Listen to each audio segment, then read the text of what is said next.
Welcome back to Miami Cyber Stories, where we spotlight the entrepreneurs shaping the future of our city. I'm Matt Mulcahy, founder and CEO at Miami Cyber. Today's guest is someone I know personally and trust deeply, especially when it comes to my Rottweiler Dorian. Carlos Benitez is the founder of Susano'o K9, a dog daycare and boarding facility that's become a trusted name for pet owners across Miami. As my dog's trainer, I've seen firsthand the care and discipline and passion you bring to your work, and I'm excited to share your story with my audience. So, Carlos, how's it going today? Pretty good, man. We Thanks might for get having some me. really weird noises. Yes, 100%.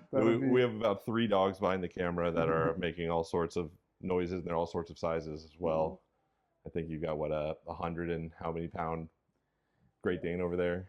100. 100? Yeah, we're trying to get him past the 100 mark, but we're there. Put some muscle on the bone, but he's Yeah. huge.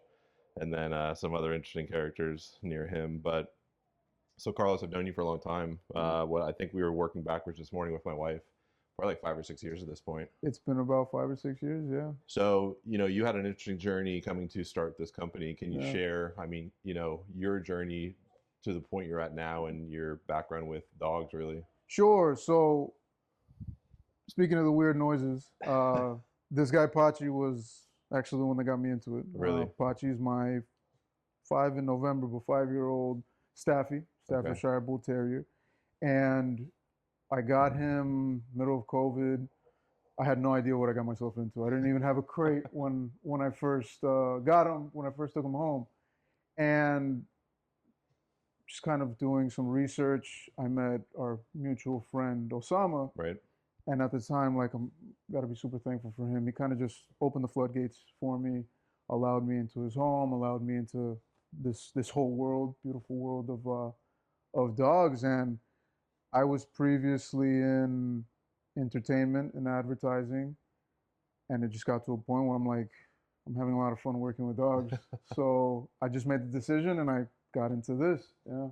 So hey, Osama, if you're watching, I'll make sure to send this to him. Shouts out to Osama. Yeah, I met Osama right before COVID, I think, and he did the whole board and train with Dorian, and then you came in and developed your relationship with Dorian.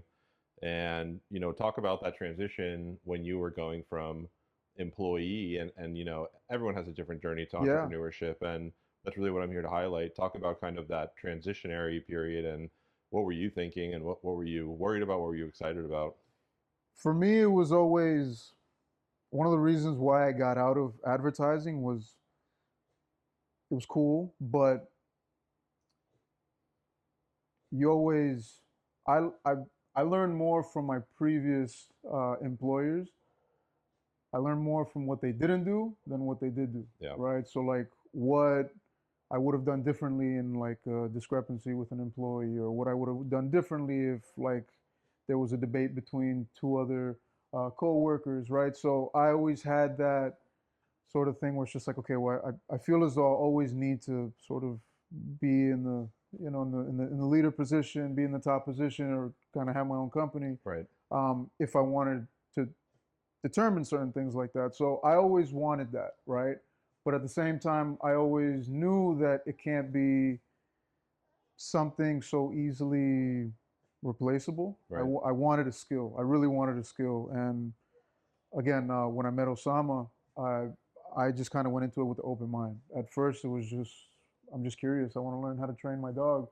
And then it just became a passion. And I had a passion for being a businessman.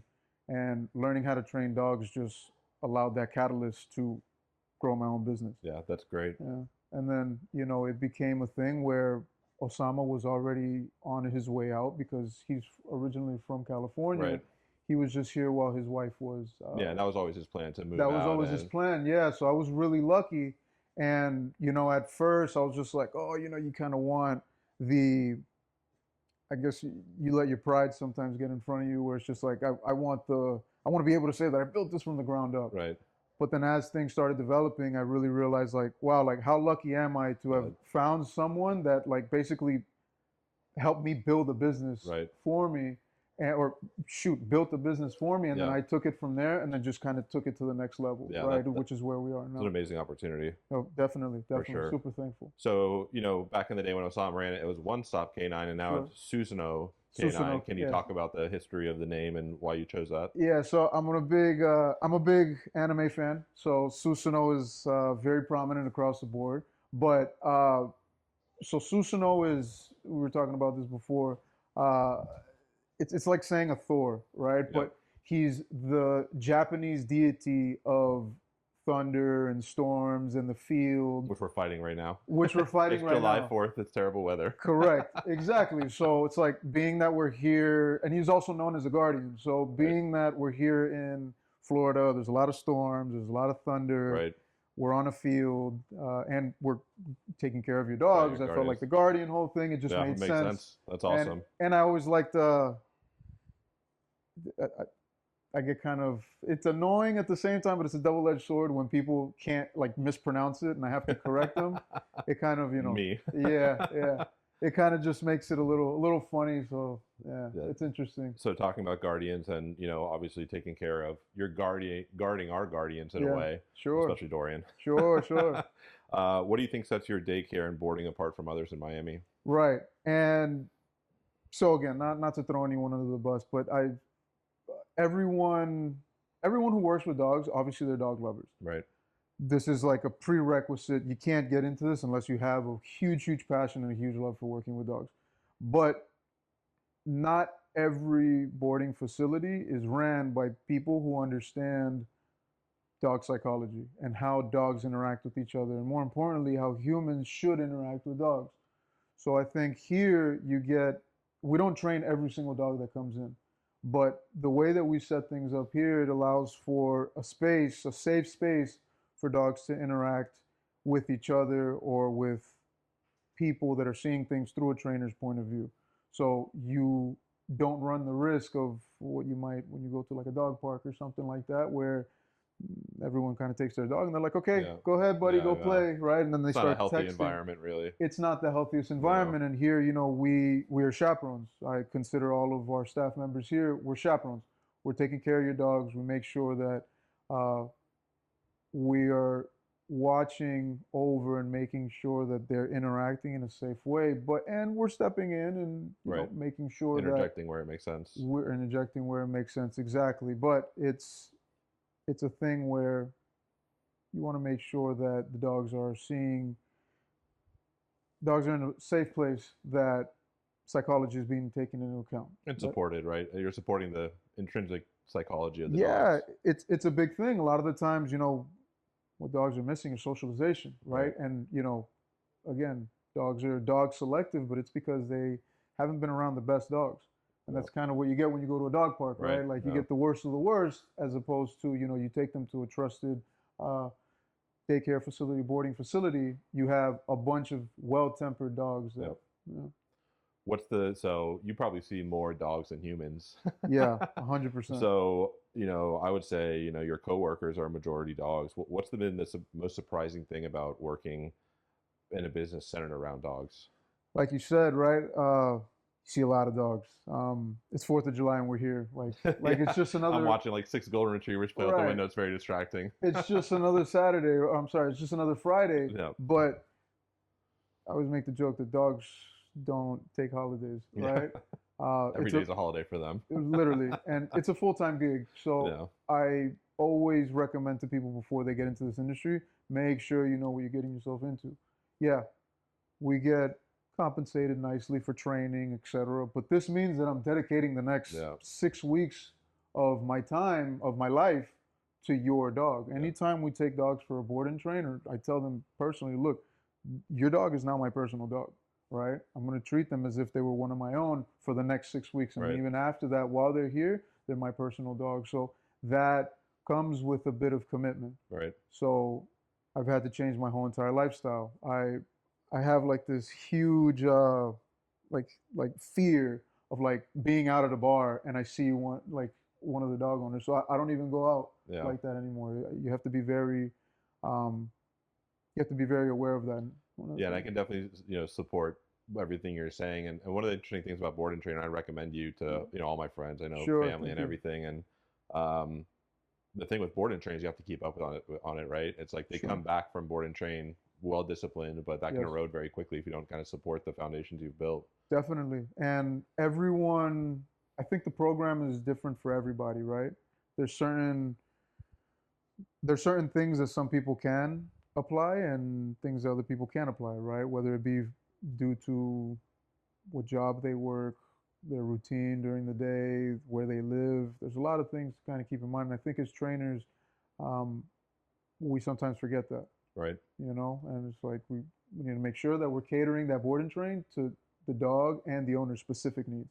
So, of all the relationships you've built with those dogs through boarding trains and just daily daycare, can you share a specific moment when you really felt the impact you were making? Oh yeah. Uh, so as context, this year I've gotten really heavy into working with rescues and working with shelters. So earlier this year we worked with a really cool rescue out of Pines, out of Broward, Okay. called Pooches and Pines. Shouts out to Angela and Kristen. Uh, they had a dog named Shadow who was a black German Shepherd Staffy mix. They had him for like a year, maybe more. Um, and they didn't know what to do, so they reached out. We met each other, and we kind of started talking. They brought him in for a board and train, and we found someone that was interested in him. But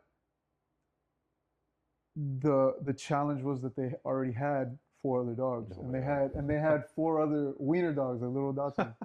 So, and they were just obnoxious. You know how they Yeah. are, Oh yeah. right? And not bad dogs, but it's just like barking a bunch. And as a German Shepherd, like that reactivity, they were confused. They were like very scared that it wasn't going to work out Yeah. because he was not very well socialized.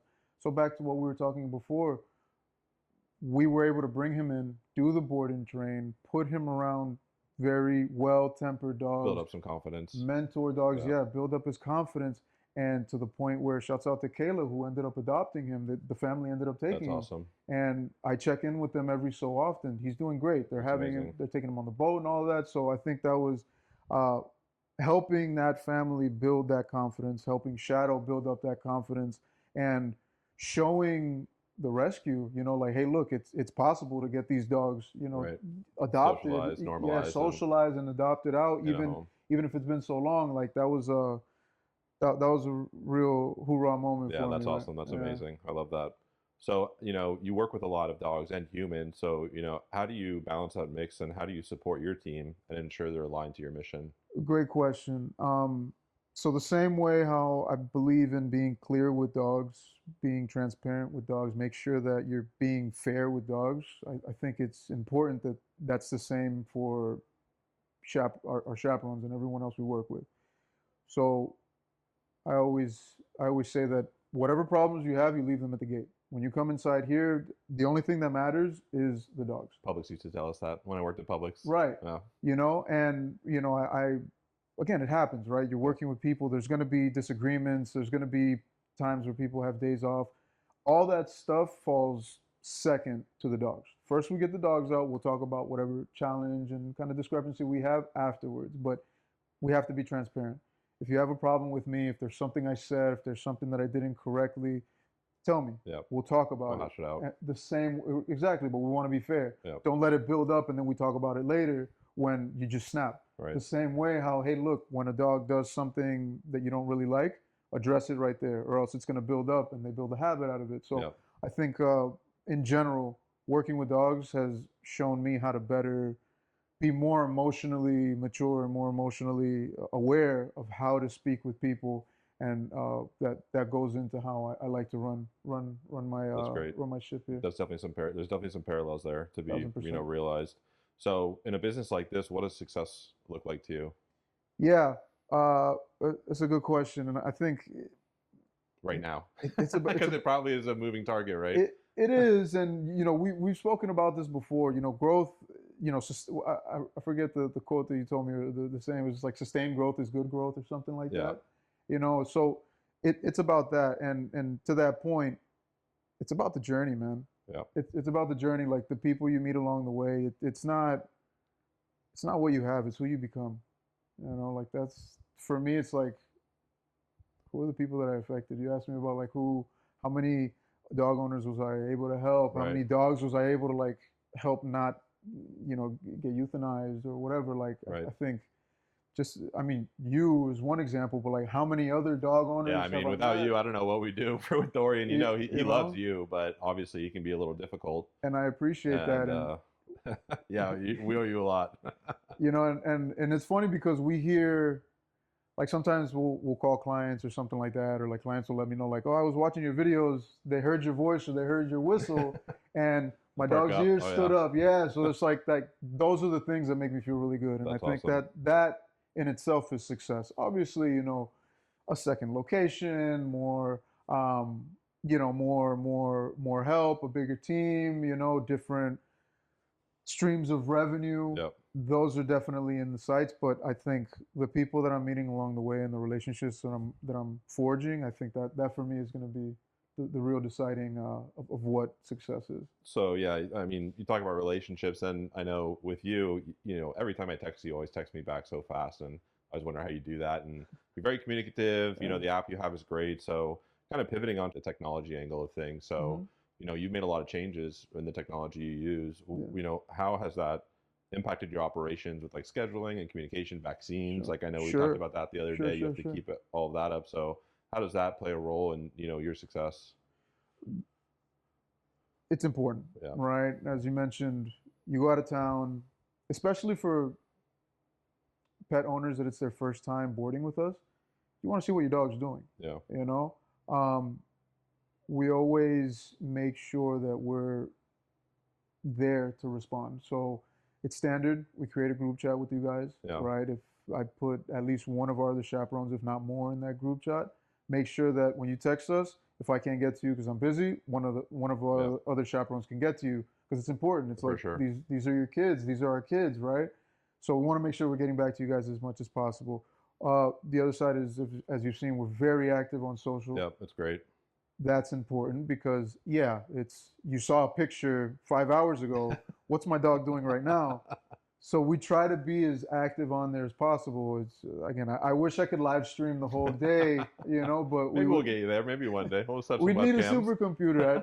I'd be open to it, Yeah, but yes, it's really important. And then you mentioned, but the CRM has been like game changer. yeah. You Just know, managing all the relationships is money, Yeah, because literally. yeah, literally, the CRM is a big deal, right? Like it helps us like check dogs in, know when they're leaving, know when Yep. they're coming in. And you do pick up and drop off, so you have to Right. logistically coordinate all of that. Oh I yeah, know I use that all the time. yeah. So it really helps out a lot Yep. having that technology. Have you faced any digital challenges running your business? I think the biggest digital challenge would probably be we're in the farmlands, right? So Connectivity. connectivity kind of sometimes it's a little bit wonky, especially when it storms. Yeah. But yeah, like besides that, like yeah, Wi-Fi kind of, we have like satellite now. Okay. You have a Starlink. No, not Starlink. We have HughesNet. Okay. We have HughesNet. Um, but it's really good, Yeah. right? So it helps out a lot. And even if stuff goes down, because of the storm or whatever, shouts out to AT&T. They have really good connectivity, so I can still Awesome. use my phone. But that would probably be the biggest challenge, right? We're so far out, we won't have the same connectivity as we might like in the city. Yep. Yep. So we're gonna jump into some just quick hitting questions, and then just the first thing that comes to your mind. Okay, Favorite dog breed to work with? Doberman. Really? One word to describe Susano'o K9. Susano'o K9. You don't have to correct me. I'm gonna cheat here, but passionated. Two. All right. I'm gonna put two together. Passionated. What's your dream collaboration? Michael Ellis. All right, that's a good one. If you weren't running a dog daycare, what would you be doing? Well, okay, so in the multiverse, in another multiverse, I'd probably still be in entertainment. So Yeah. I'd probably be like a Rolling Loud competitor doing big production, big Big concerts. events. Yeah. Awesome. Best dog friendly spot in Miami. Oh, Spanish Marie, hands down. Really? Spanish Marie, yeah. Is Great that the best one? pizza. Yeah, their pizza's freaking awesome. They have awesome stuff on tap, but I think they have a little outdoor seating area in the back, right? Is that the one I'm thinking they of? no, they have an outdoor in the front. They have like a speakeasy that you can rent out, Okay. and then the inside is like super cool. They have like this huge monitor that they play like anime All right. all the time. You could go in there. Sometimes they're playing Seinfeld. Other times they're playing, anime stuff. Sometimes they're just playing like random. Everybody loves Chris. You know, it's a great place, and the music is dope. Yeah. So +1 for Spanish Marie. Plus Spanish Marie. Yeah. All right, Carlos. Well, tell everyone where can they find you online and in person, and how do you prefer to be contacted if someone's interested? Sure. So they could call me directly, 305-733-2453. You could check us out on Instagram and on Highly most. suggested. Lots of Yeah, great videos. yeah. Susano'o K9, Susanoo and then number 9. And then my personal is my dog Carl. That's MYDAWGCARL. My dog Carl. And my dog's place on YouTube. What's the easiest way to describe this location? Well, we're west of Chrome. This is west of Chrome, yeah. So it's right off of 88th and Chrome. We're like 10, 15 minutes away from the Miccosukee Casino. How much space is this in the open area for the dogs? This is 2 acres. 2 acres, yeah, Yeah. they love it. I mean, Dorian just sniffs his brains out. And Yeah, you know. comes back exhausted every time. It's great. Hell yeah. So, any final advice for aspiring entrepreneurs, especially ones thinking about turning a passion into a business? Man, as to not, yeah, I guess a couple of things, right? Like I wanted to say like believe in yourself, but the A reality little is, cliche. yeah, it's definitely cliche, man. But you know, again, like you can do it, right? Like everyone, Yep. Agreed. you know, like what seems so difficult. No, you know what? Don't be afraid to fail. You gotta fail. Yeah, you have to. You either succeed or you learn. Is You what have I to say. fail. There's Yeah. nothing wrong in failing. Like take pride in your failures. Yep. And that's gonna help you figure it out 100%. But you got to get out there and do it. Yep. Yeah. Definitely. Yeah. All right, Carlos. Thanks so much. Episode 2 in the books of Miami Cyber Stories, and I'll get some dog footage for everybody. Don't worry, because that's probably what they're all here for. Thank you so much. Not to Matt. hear 2 more guys talk, but I really appreciate it, Carlos. Love Of everything you course. do for Dorian and all the other dogs out here. Thanks so much. been an Thank you, honor, man. everyone. Have a Thank great you. day.